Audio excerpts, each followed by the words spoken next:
नमस्कार, ग्लोबल न्यूजमा स्वागत छ। म सुदर्शन आचार्य। नमस्कार, म वसुधा केसी। सुरुमा हेडलाइन्स।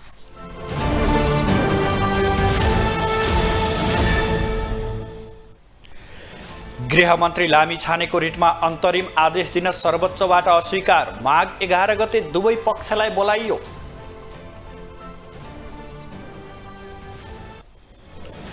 विश्वासको मत लिन मन्त्रीहरूको दौडधुप। सरकारले निरन्तरता पाउनेमा ढुक्क। माधव नेपाल अझै अनिर्णित।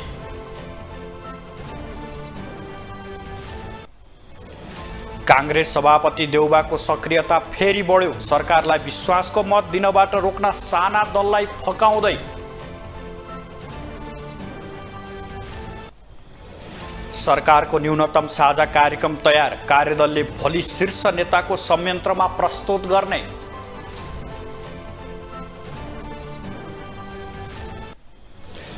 र पोखरा गोल्ड कपको उपाधि भिडन्त भोलि। सङ्कटा क्लबले अमेरिकी भुटनिज युथ स्पोर्ट्स क्लबको सामना गर्ने।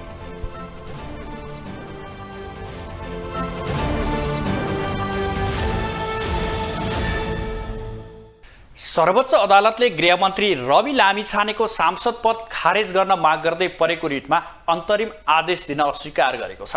संवैधानिक इजलासमा भएको सुनवाईमा अदालतले रिट निवेदक र मन्त्री लामिछानेलाई माघ 11 गतेका लागि छलफलमा बोलाएको छ। सर्वोच्चको यस्तो आदेशले मन्त्री लामिछानेको पद भने तत्कालका लागि जोगिएको छ। गृहमन्त्री समेत रहेका राष्ट्रिय स्वतन्त्र पार्टीका सभापति तथा सांसद रवि लामिछाने विरुद्ध सर्वोच्च अदालतमा दायर भएको रिटमाथिको अन्तिम सुनवाई आगामी माघ 11 गते हुने भएको छ। शुक्रबार संवैधानिक इजलासमा भएको सुनवाईमा लामिछानेको मुद्दामा अन्तरिम आदेश दिन अस्वीकार गरे पनि अग्राधिकार दिँदै अन्तिम सुनवाईका लागि माघ 11 मा पेश गर्न सर्वोच्च अदालतले आदेश दिएको छ। कायम प्रधान न्यायाधीश हरिकृष्ण कार्की र न्यायाधीशहरू ईश्वर प्रसाद खतिवडा, आनन्द मोहन भट्टराई, अनिल कुमार सिन्हा र प्रकाशमान सिंह राउत सम्मिलित संवैधानिक इजलासले अन्तरिम आदेश जारी नगर्ने निर्णय सुनाएको हो। प्रतिनिधि सभाका माननीय सदस्य तथा उप प्रधानमन्त्री रवि लामिछाने विरुद्ध परेका दुईवटै रिटको आज अन्तरिम आदेश सम्बन्धी छलफल सुनवाई सकिएको छ र सुनवाई पश्चात अन्तरिम आदेश हुने वा नहुने सम्बन्धमा संवैधानिक इजलासबाट आदेश पनि प्राप्त भइसकेको स्थिति छ। अब यो आदेशमा तत्काल अहिले अन्तरिम आदेश जारी भएको स्थिति छैन। अन्तरिम आदेश नआएसँगै लामिछानेले गृहमन्त्री र सांसदका रूपमा नियमित काम गर्न समेत बाटो खुला भएको छ। अदालतले लामिछानेको नागरिकताका बारेमा सरकारी निकायहरूमा भइरहेको छानबिनका सबै कागजात एक साताभित्र अदालतमा बुझाउन समेत आदेश दिएको छ। यसअघि सुनवाईका क्रममा भएको बहसमा लामिछानेका कानुन व्यवसायहरूले समेत अन्तरिम आदेश दिन नहुने तर्क अघि सारेका थिए। नागरिकताका बारेमा उठेका प्रश्नको निरूपण पूर्ण सुनवाईका क्रममा गर्नुपर्ने माग लामिछानेका कानुन व्यवसायीले अघि सारेका थिए।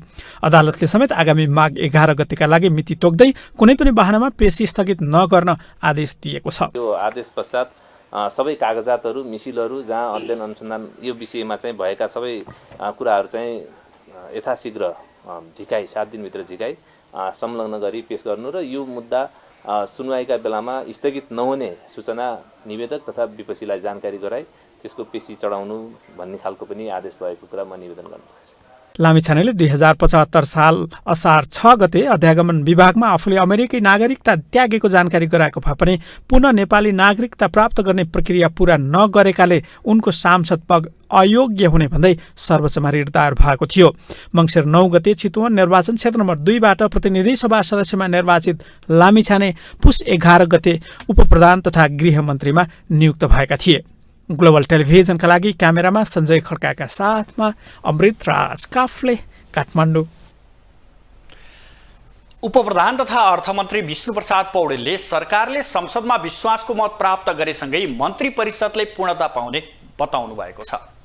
शुक्रबार परिषदले गरेको निर्णय सार्वजनिक गर्दै उपप्रधान तथा अर्थमन्त्री पौडेलले सरकारले संसदमा विश्वासको मत प्राप्त गरेसँगै मन्त्री परिषदले पूर्णता पाउने बताउनु भएको हो। उहाँले वर्तमान सरकार महत्त्वपूर्ण राष्ट्रिय अभिभारा पूरा गर्न केन्द्रित भइरहेको समेत उल्लेख गर्नुभयो। उहाँले प्रधानमन्त्री पुष्पकमल दाहालले विश्वासको मत लिएर मन्त्री परिषदलाई पूर्णता दिने तयारीमा समेत लाग्नु भएको जानकारी उहाँले बताउनु भयो। गर्न राष्ट्रिय सभा सदस्य निर्वाचन गर्न 2079 साल माघ महिनाको 25 गते बुधबार निर्वाचनको मिति तोक्ने निर्णय हिजोको मन्त्री परिषदले गरेको छ र यो निर्णयको जानकारी मन्त्री परिषदबाट निर्वाचन आयोगलाई गराइनेछ। उहाँले मन्त्री परिषदले पूर्णता पाएसँगै सरकार जनता र राष्ट्रका समस्या समाधान गर्ने गरी गतिशील रूपमा अगाडि बढ्ने समेत उल्लेख गर्नुभयो। नेकपा एकीकृत समाजवादी पार्टीका अध्यक्ष माधव कुमार नेपालले धेरै विश्लेषण गरेर मात्रै सरकारलाई विश्वासको मत दिने बारेमा निर्णय लिनुपर्ने अवस्था रहेको बताउनु भएको छ।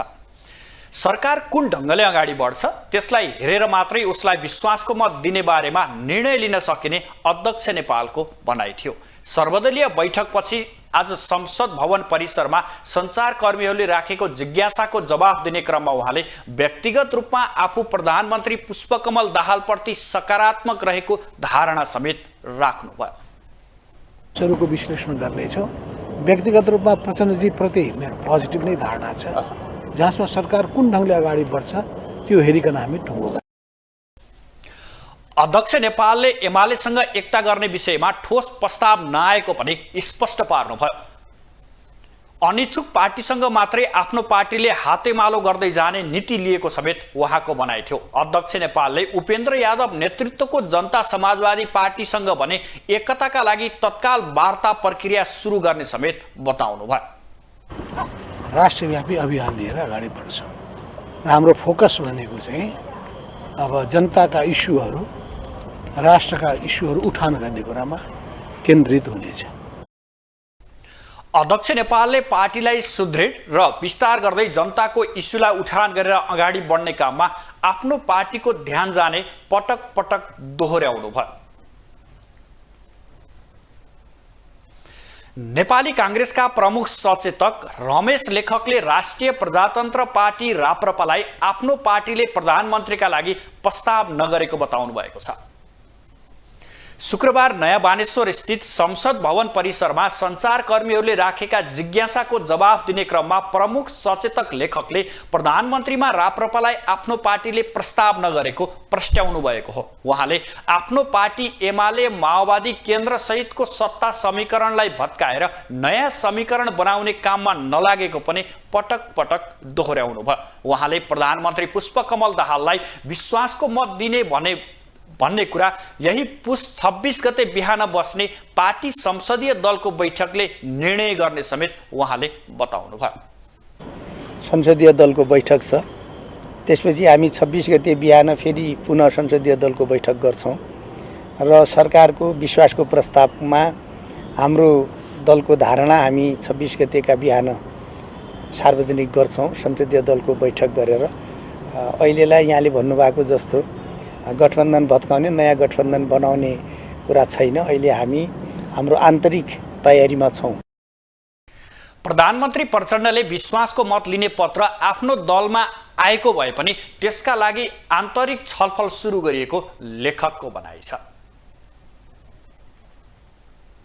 नेकपा माओवादी केन्द्रका प्रमुख सचेतक हितराज पाण्डेले सबै राजनीतिक दलहरूलाई प्रधानमन्त्री पुष्पकमल दाहाल नेतृत्वको सरकारलाई विश्वासको मत दिन आग्रह गरेको बताउनु भएको छ। शुक्रबार सर्वदलीय बैठकपछि सञ्चारकर्मीसँग कुराकानी गर्दै उहाँले यस्तो बताउनु भएको हो। उहाँले विश्वासको मत दिनेमा आफूहरू विश्वस्त रहेको भन्दै उहाँले सबै पार्टीसँग छलफल जारी रहेको र सबै पार्टी सकारात्मक रहेकोले विश्वासको मत पाउनेमा विश्वस्त रहेको पनि उल्लेख गर्नुभयो। अगाडि बढाउनको लागि जसरी हामी नेपाली जनताका समग्र समस्याहरू हल गर्न लागिपरेका छौँ, यस अर्थमा सबैले सहयोग गर्नुहुन्छ भन्ने बारेमा हामी विश्वस्त छौँ। त्यस्तै राष्ट्रिय प्रजातन्त्र पार्टीका उपाध्यक्ष ध्रुवबहादुर प्रधानले आधिकारिक रूपमा पार्टी अध्यक्ष राजेन्द्र लिङ्गदेनलाई कांग्रेसले प्रधानमन्त्री बन्न आग्रह नगरेको समेत बताउनु भएको छ। विभिन्न स्तरहरूबाट प्रधानमन्त्री बन्नका लागि प्रस्ताव आए पनि पार्टीबाट आधिकारिक रूपमा भने नआएको उहाँको भनाइ छ। बारे ठुला दलहरूले हामीले टिप्पणी गर्न मिलेन। जहाँसम्म विश्वसनीयताको प्रश्न छ, कुन विश्वासले आफ्नो गठबन्धन बिग्रियो भन्ने कुरा जनताले हेरिरहेका छन्। त्यस्तै जनता समाजवादी पार्टीका सांसद प्रदीप यादवले प्रतिपक्ष दलका सभापति शेरबहादुर देउवालाई भेट्दैमा शङ्का गर्नु नपर्ने समेत बताउनु भएको छ। शङ्का गर्नु पर्दैन, अरू कुनै विषयमा पनि भेटघाट हुनसक्छ। अब भेटै नगर्नु यो त कुनै तुकै होइन। त्यसैले भेटघाट हुने बित्तिकैमा शेरबहादुर देउवाको पक्षमा गएको पक्कै होइन। हामीले हाम्रो पार्टीले अब प्रचण्डजीलाई अब लिखित रूपमा राष्ट्रपति महोदय कहाँ गएर सिग्नेचर गरिसकेको छ कि मत दिने भने हामी प्रचण्डजीलाई मत दिन्छौँ। यता लोकतान्त्रिक समाजवादी पार्टी नेपालका अध्यक्ष महन्त ठाकुरले भने सरकारमा सहभागी कुनै पार्टीहरूले पनि आफूहरूलाई विश्वासको मत दिन आग्रह नगरेको उल्लेख गर्नुभएको छ। रूपमा धेरै नयाँ मान्य सदस्यहरू हुनुभएको छ, त्यसै कारण कार्यविधि सम्बन्धी जानकारी गराइयो। अब मलाई यो विषयमा केही भन्नु छैन अहिले, किनकि तपाईँकै मुखबाट सुनिरहेछु। वास्तविकमा कुरा हो कि होइन, काङ्ग्रेसबाट केही जानकारी आएको छैन मलाई। विश्वासको मत अहिलेको सरकारलाई दिने वा नदिने भन्ने बारे कुनै निर्णय पार्टीमा भइ नसकेको ठाकुरको भनाइ थियो।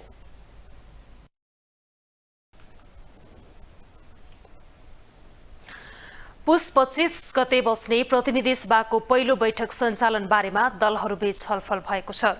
संघीय संसद भवन नयाँ बानेश्वरमा आज बसेको सर्वदलीय बैठकमा संसदको पहिलो बैठकमा दलका प्रमुख नेताहरूलाई दलीय प्रतिनिधित्वको आधारमा सम्बोधन गर्न दिने निर्णय गरिएको हो। संघीय संसद सचिवालयका सहायक प्रवक्ता दशरथ धमलाका अनुसार दलीय प्रतिनिधित्वका आधारमा बोल्ने नेताहरूका लागि 2 घण्टाको समय छुट्याइने निर्णय भएको छ। उहाँले प्रतिनिधि सभाको दोस्रो बैठक 26 गते 11 बजे बस्ने निर्णय भएको समेत जानकारी दिनुभयो। भएको छ र न्यायालयलाई आवश्यक परेका संशोधनका विषयहरू पछि फेरि छलफल गरेर मस्यौदा समिति गठन गरेर अगाडि बढ्ने कुराहरू भयो। धमलाले नियमित रूपमा प्रतिनिधि सभाको बैठक सञ्चालनका लागि प्रतिनिधि सभा नियमावली अनुसार संसद सचिवालयले तयार गरेको प्रस्तावको आधारमा अगाडि बढ्ने बताउनुभयो। उहाँले सभामुख र उपसभामुखको निर्वाचनको विषयमा दलहरूबीच सहमति गरेर मिति तोक्ने सहमति भएको समेत बताउनुभयो। प्रधानमन्त्री पुष्पकमल दाहालले विश्वासको मत लिने दिन नजिकिँदै जाँदा नेपाली कांग्रेसका सभापति शेरबहादुर देउवाले सक्रियता बढाउनु भएको छ। दाहाललाई विश्वासको मत पुग्न नदिने गरी देउवाले राप्रपा र जसपा लगायतका दलहरूसँग छलफल गरिरहनु भएको छ। राजनीतिमा सत्ताको नयाँ समीकरण बनाउने गरी देउवाले अन्य साना पार्टीहरूलाई समेत फकाइरहनु भएको छ।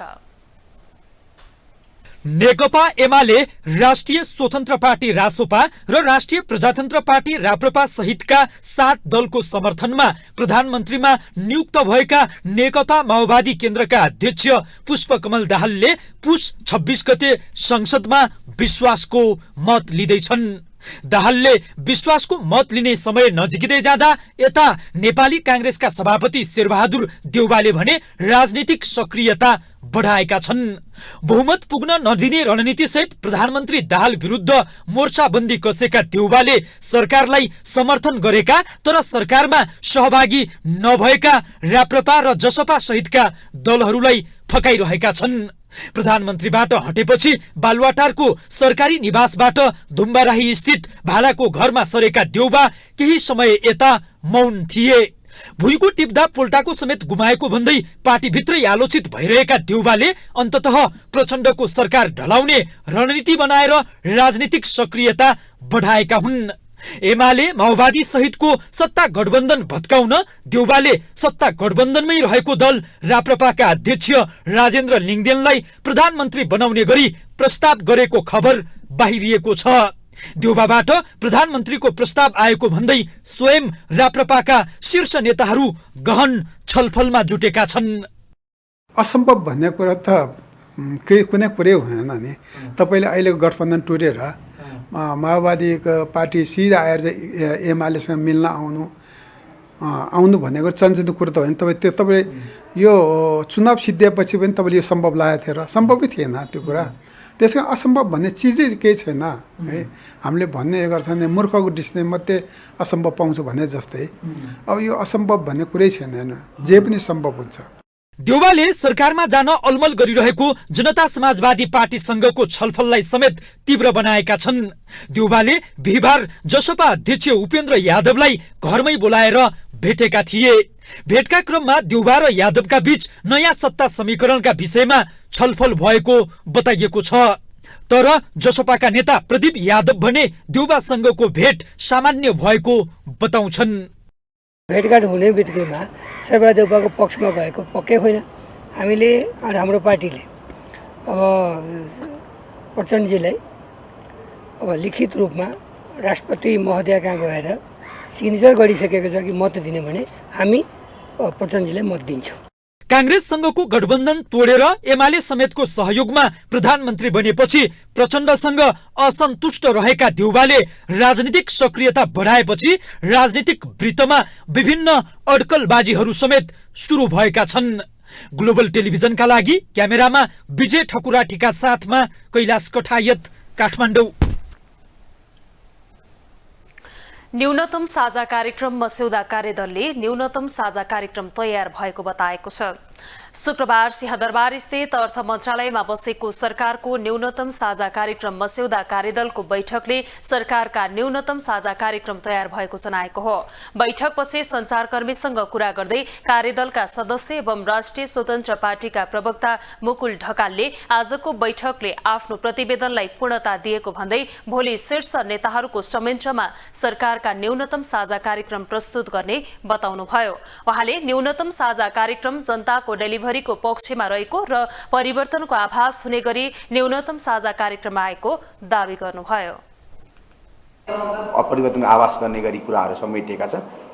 एकदमै राम्रो न्यूनतम कार्यक्रम बनेको छ। यसलाई भोलि शीर्ष तहले स्वीकृत गरेपछि सार्वजनिक हुन्छ। जनताहरूलाई खुसी हुने, जनताहरूलाई अब चाहिँ केही हुन्छ भन्ने एउटा आशा देखाउने गरी नै डेलिभरी केन्द्रित सरकार हो। यो चाहिँ जनतालाई परिवर्तनको आभास दिलाउने गरी गठन भएको सरकार हो भन्ने कुरा प्रमाणित गर्ने गरी नै न्यूनतम कार्यक्रम आउँदैछ। पुस 14 गते बसेको सत्ता साझेदार दलहरूको बैठकले न्यूनतम साझा कार्यक्रम ल्याउन उपप्रधान तथा अर्थमन्त्री एवं नेकपा एमालेका उपाध्यक्ष विष्णु पौडेलको नेतृत्वमा एक कार्यदल गठन गरेको थियो। अब पालो ग्लोबल भोइसको।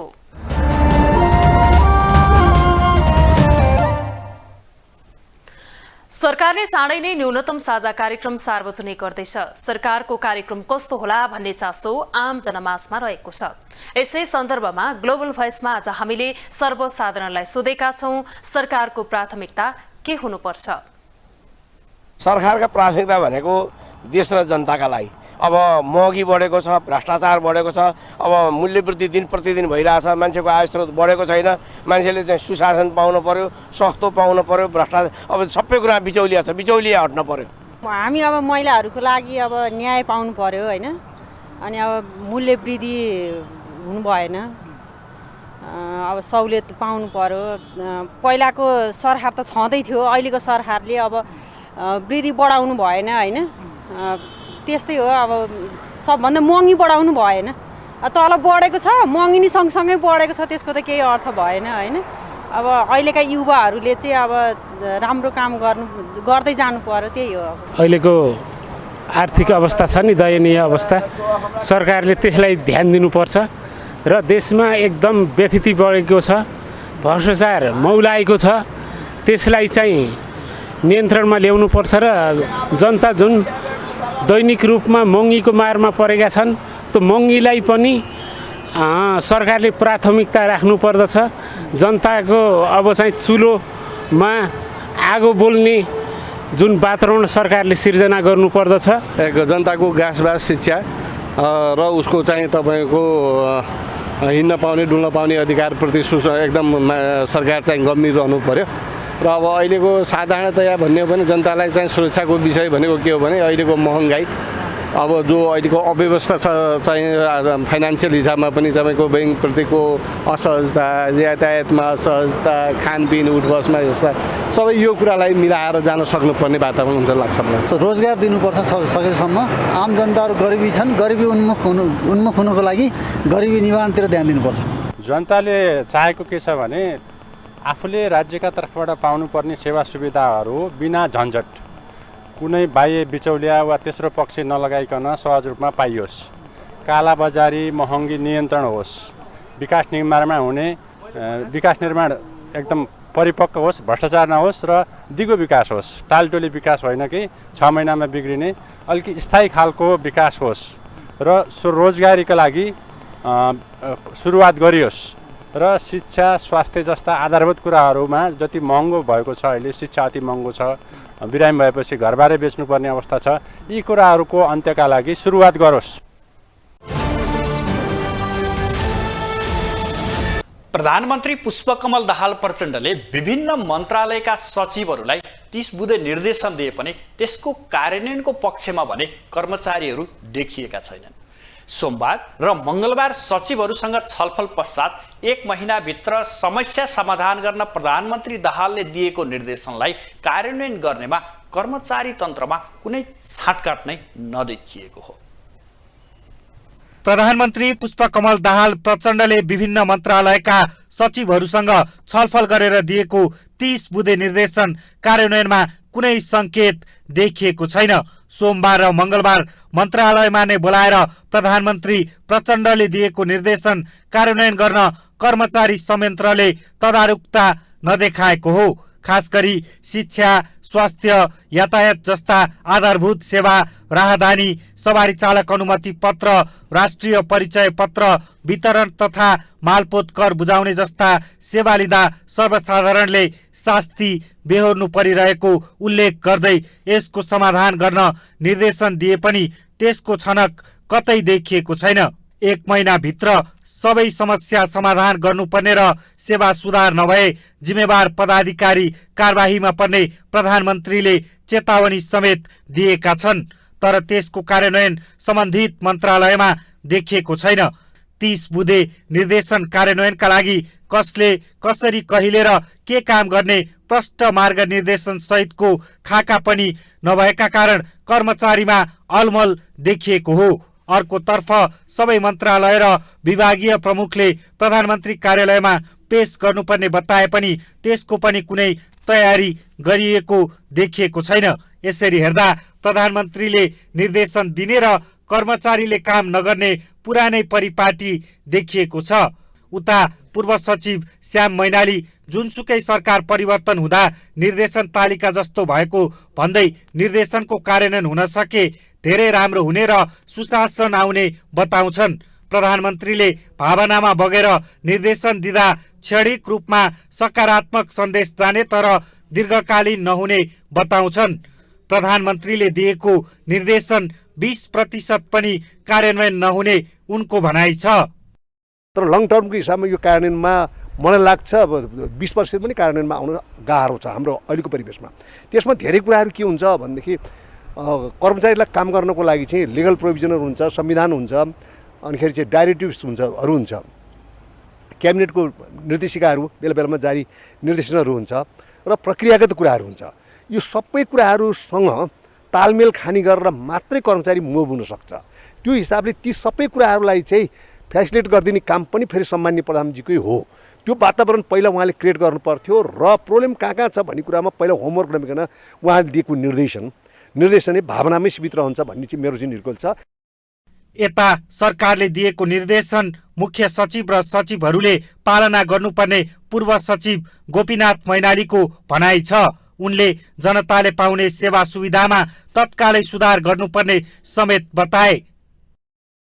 यस्तो कुरा त इमिडिएटै सुधार हुनुपर्छ भन्छु मैले। सरकारले निर्देशन दिने बित्तिकै सुधार हुनुपर्छ, किनभने हामीसँग संयन्त्र छ, हामीसँग म्यान पावर छ, हामीसँग लजिस्टिक छ। त्यो कुरा नपुगेको अवस्थामा लजिस्टिक पुगेन, म्यान पावर पुगेन, वा नीतिले अवरोध गर्यो, बाधा पार्यो भनेदेखि चाहिँ त्यस्तो बेलामा चाहिँ केही समय चाहिँ हामीले वेट गर्नुपर्छ।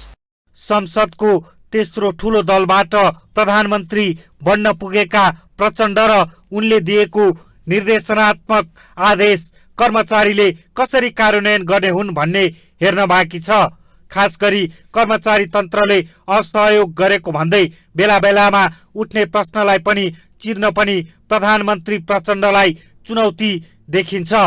ग्लोबल टेलिभिजनका लागि क्यामेरामा विजय ठकुराटीका साथमा अभिषेक सापकोटा, काठमाडौँ। मध्य प्रदेशका प्रमुख हरिशंकर मिश्रले सरकार गठनका लागि आह्वान गर्नुभएको छ। प्रदेश प्रमुख मिश्रले संविधानको धारा 168 को उपधारा 2 अनुसार मुख्यमन्त्रीमा दाबी पेश गर्न आह्वान गर्नुभएको हो। यसका लागि उहाँले राजनीतिक दलहरूलाई पुस 28 गते दिउँसो 4 बजेसम्मको समय सीमा समेत प्रदान गर्नुभएको छ। कुनै दलको बहुमत नभएकोले 2 वा 2 भन्दा बढी दलको समर्थनमा बहुमत प्राप्त प्रदेश सभा सदस्यलाई मुख्यमन्त्रीमा दाबी पेश गर्न उहाँको आग्रह छ।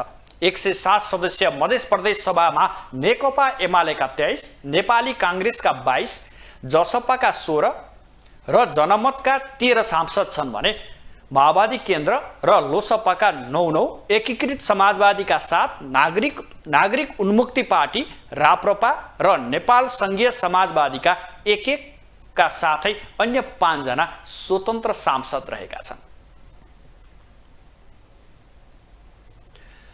परराष्ट्रविद मधुरमण आचार्यले आर्थिक कूटनीतिका लागि दक्ष राजदूतको नियुक्तिमा ध्यान दिन आवश्यक रहेको बताउनु भएको छ।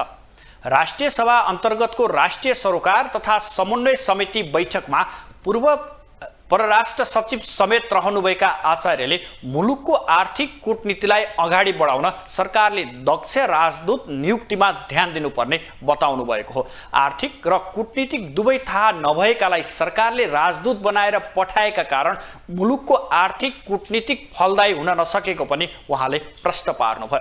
आर्थिक कूटनीतिक कार्यान्वयनका लागि नीतिगत रूपमा प्रष्ट धारणा तय गर्न सरकार गम्भीर नभएको आरोप समेत उहाँले लगाउनु भयो। मुलुकमा लगानी भित्राउनका लागि पनि लगानी बोर्डले कामै गर्न नसकेको उहाँको भनाइ छ।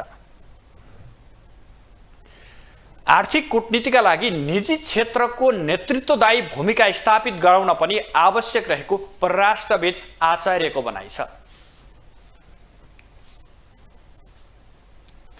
नेपाली सनातन धर्मावलम्बीको 1 महिने श्री स्वस्थानी व्रत सुरु भएको छ। यसैगरी साँखो स्थित साली नदी किनार तथा भक्तपुर स्थित हनुमान घाटमा माधव नारायणको व्रत समेत सुरु भएको छ। यो पौष शुक्ल पूर्णिमामा आरम्भ भई माघ शुक्ल पूर्णिमामा समापन गरिन्छ। नेपाली सनातन समाजमा पौष शुक्ल पूर्णिमादेखि माघ शुक्ल पूर्णिमासम्म श्री स्वस्थानी परमेश्वरीको व्रत लिने परम्परा रहेको छ।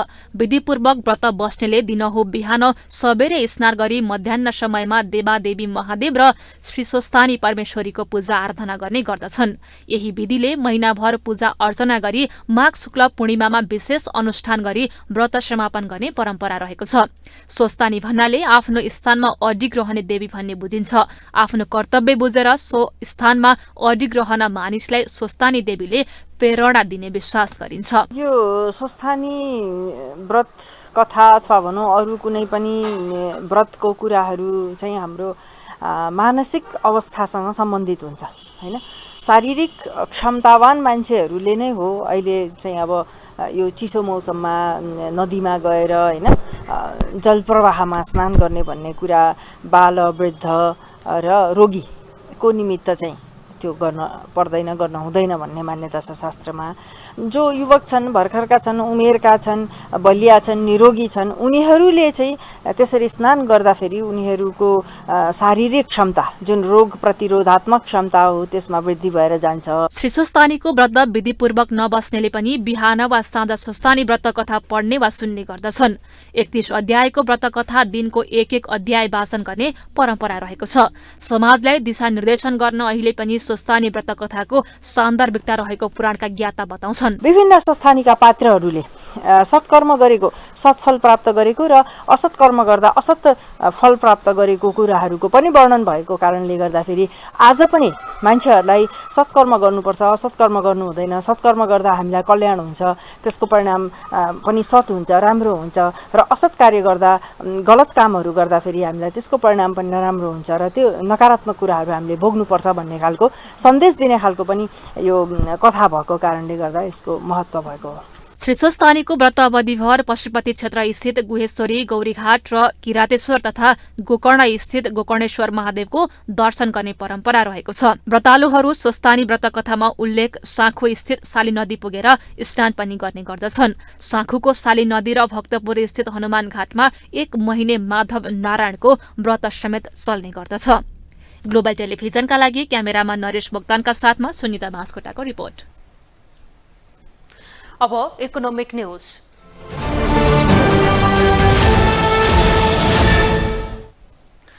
नेपाल उद्योग परिसंघका अध्यक्ष विष्णु कुमार अग्रवालले वर्तमान सरकारले उद्योगी व्यवसायीहरूको मनोबल उच्च बनाउने निर्णय गरे तत्काल अर्थतन्त्र लयमा आउने बताउनु भएको छ। पछिल्लो समय उद्योगी व्यवसायीको मनोबल कमजोर भएकाले उद्योग व्यवसायमा संकुचन आएको भन्दै अध्यक्ष अग्रवालले वर्तमान सरकारले उद्योगी व्यवसायीको मनोबल उच्च बनाउने गरी निर्णय गर्नुपर्ने बताउनु भएको हो। उहाँले वर्तमान सरकार गठन भएसँगै नेपाली पुँजी बजारमा अर्थतन्त्रका कुनै पनि प्यारामिटरहरू परिवर्तन वा सरकार नयाँ कुनै निर्णय बिना उच्च मनोबलको कारण लगातार रूपमा वृद्धि भइरहेको बताउनु भयो। सरकारले बैंकहरूको ब्याज दर कम गर्ने, तरलता सहज ल्याउने र एलसी मार्जिन कम गर्ने निर्णय गरे व्यवसायीहरूको मनोबल सकारात्मक हुने अध्यक्ष अग्रवालको भनाइ छ। अध्यक्ष अग्रवालले वर्तमान सरकारले अर्थतन्त्रमा देखिएका समस्यालाई समाधान गर्दै व्यापार व्यवसायमा आएको गिरावटलाई कम गर्न सहयोग गर्नुपर्ने बताउनु भयो। अब इन्टरनेशनल न्यूज।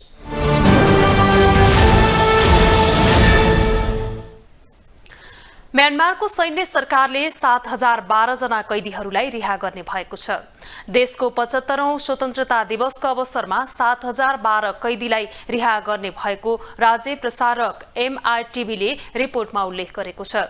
जुन्ता प्रमुखले आफ्नो राष्ट्रका लागि समर्थन कायम गरेकोमा केही देशहरूको प्रशंसा समेत गरेका छन्। प्रजातान्त्रिक ढंगले निर्वाचित सरकारलाई करिब 2 वर्ष अघि अपदस्थ गरेपछि दक्षिण पूर्वी एसियाली देशले अन्तर्राष्ट्रिय प्रतिबन्धको सामना गरेको छ। सरकारलाई अपदस्थ गरेपछि नोबेल शान्ति पुरस्कार विजेता आङ सान सुकी घरमै नजरबन्दमा छिन्।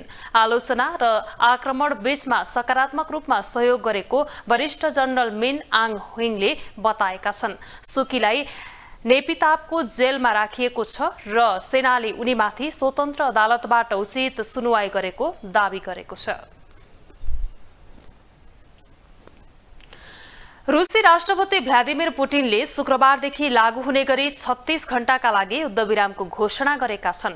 क्रिसमस पर्वको अवसर पारेर मस्को स्थित अर्थोडक्स चर्चका प्रमुख प्याट्रियर्क किरिलको आग्रहमा पुटिनले युद्धविरामको घोषणा गरेका हुन्, तर युक्रेनले भने युद्धविरामलाई खारेज गरेको छ।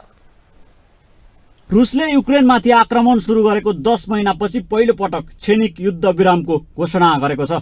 अर्थोडक्स इसाईहरूको क्रिसमस पर्वको अवसर पारेर रुसी राष्ट्रपति भ्लादिमिर पुटिनले शुक्रबारदेखि लागू हुने गरी 36 घण्टाका लागि युद्धविरामको घोषणा गरेका हुन्। अर्थोडक्स इसाई र यहुदीहरूले जनवरी 7 मा क्रिसमस पर्व मनाउने भएका कारण युद्धविरामको घोषणा गरेको बताइएको छ। मस्को स्थित अर्थोडक्स चर्चका प्रमुख प्याट्रिक किरिलको आग्रहमा राष्ट्रपति पुटिनले सोही पर्वलाई लक्षित गरी युद्ध विरामको घोषणा गरेको अन्तर्राष्ट्रिय सञ्चार माध्यमहरूले उल्लेख गरेका छन्। टर्कीका राष्ट्रपति रेसेप तय्यप एर्दोगानले रुसी समकक्षी भ्लादिमिर पुटिनलाई युक्रेनमा एकतर्फी युद्ध विरामका लागि आग्रह गरेपछि यो निर्णय गरेको समेत बताइएको छ। एर्दोगानले मस्को र किभ दुवैसँगको आफ्नो राम्रो सम्बन्धलाई युद्ध अन्त्यका लागि मध्यस्थताकर्ता गर्दै आएका छन्।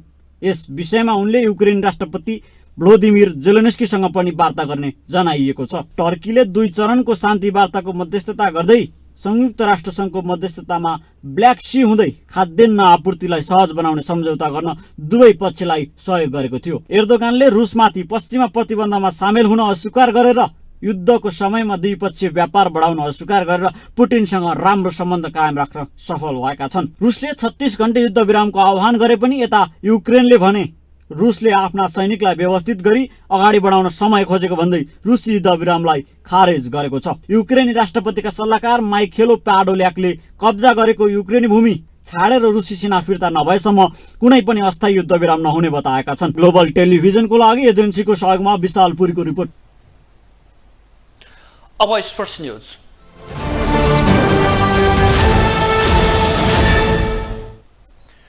पोखरा गोल्ड कपको उपाधिका लागि भोलि ए डिभिजन क्लब सङ्कटा र अमेरिकी team Bhutanese youth sport club BBISC बीच प्रतिस्पर्धा हुने भएको छ। पहिलो सेमिफाइनल खेलमा सङ्कटाले साबी विजेता समेत रहेको विभागीय टोली एपीएफलाई 4-1 को फराकिलो अन्तरले स्तब्ध पार्दै फाइनल यात्रा तय गरेको हो। बिहिबार भएको दोस्रो सेमिफाइनलमा अमेरिकी टिम भुटनिज युथले चर्च बॉयजलाई 1-0 ले हराएको हो। सङ्कटा 6 पटक मात्रै सहभागी भएको छ, जसमा 1 पटक उपाधि उचालेको छ। सङ्कटाले 2077 को संस्करणमा विदेशी टोली अफ्रिकन रुट्सलाई पराजित गर्दै उपाधि जितेको थियो। पहिलो पटक फाइनलमा पुगेको अमेरिकी टिम भुटनिज युथको प्रतियोगितामा दोस्रो सहभागी हो। अघिल्लो संस्करणमा यो टिम क्वार्टर फाइनलबाटै बाहिरिएको थियो। शनिबारको फाइनलमा 1 वर्षको अन्तरमा दोस्रो पटक फाइनलमा पुगेको सङ्कटा पुनः उपाधि चुम्ने दाउमा हुनेछ भने भुटनिज युथ क्लब पनि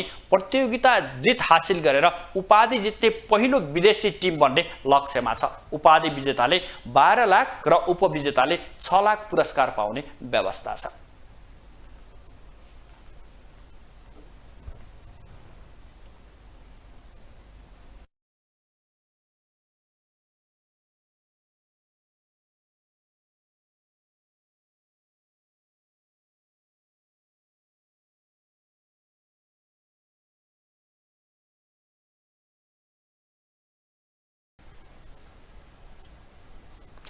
ग्लोबल न्यूजको अन्त्यमा अहिलेसम्मका हेडलाइन्स पुनः एकपटक।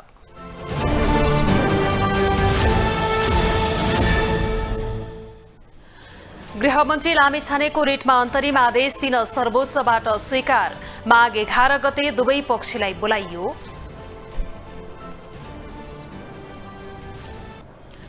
विश्वासको मत लिन मन्त्रीहरूको दौडधुप। सरकारले निरन्तरता पाउनेमा ढुक्क। माधव नेपाल अझै अनिर्णित।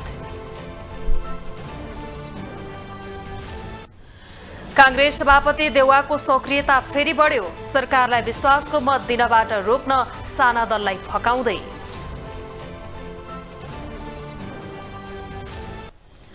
सरकारको न्यूनतम साझा कार्यक्रम तयार। कार्यदलले भोलि शीर्ष नेताको संयन्त्रमा प्रस्तुत गर्ने।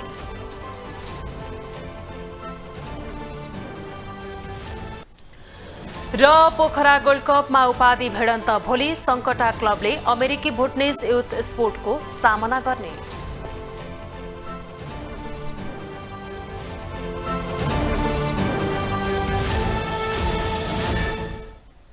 ग्लोबल न्यूज अहिलेलाई यति नै।